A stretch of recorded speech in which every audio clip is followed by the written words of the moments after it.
بریم چند فکت جالب رو یاد بگیریم.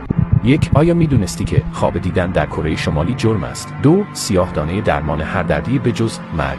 3. ایران در طول تاریخ 27 پایتخت داشته. 4. عربستان تنها کشوری است که رودخانه ندارد. 5. سنجاب‌ها رنگ قرمز را نمی‌بینند. 6. انسان تنها موجودی است که می‌تواند خط راست بکشد. 7. اگر شما خوابتون نمیبره دلیلش اینه که در خواب کسی بیدار هستید. 8. میمون‌ها در تایلند به مدرسه می‌روند. 9. مغز در هنگام خواب هم می‌تواند نگاه خیره را حس کند. 10. تا حالا به این فکر کردی که فقط کافیه بیمارستانی اشتباه کرده باشه و تو الان تو خانواده اشتباهی باشی؟ 11. مارها می‌توانند زمین لرزه را 5 روز قبل حس کنند. 12. جویدن آدامس در سنگاپور ممنوع است. 13. اسب‌ها قادرند در حالت ایستاده بخوابند. 14. به طور متوسط روزی 17,000 بار پلک می‌زنیم. 15. 99% از ژن‌های انسان و شامپانزه یکسان میباشند. 16. بلژیک تنها کشوری است که فیلم‌های غیر اخلاقی را سانسور نمی‌کند. 17. لیوناردو داوینچی مخترع قیچی میباشد. 18. قد فضانوردان هنگامی که در فضا هستند 5 تا 7 سانتی متر بلندتر میشه. 19. قلب انسان به طور متوسط 100,000 بار در سال میتپد.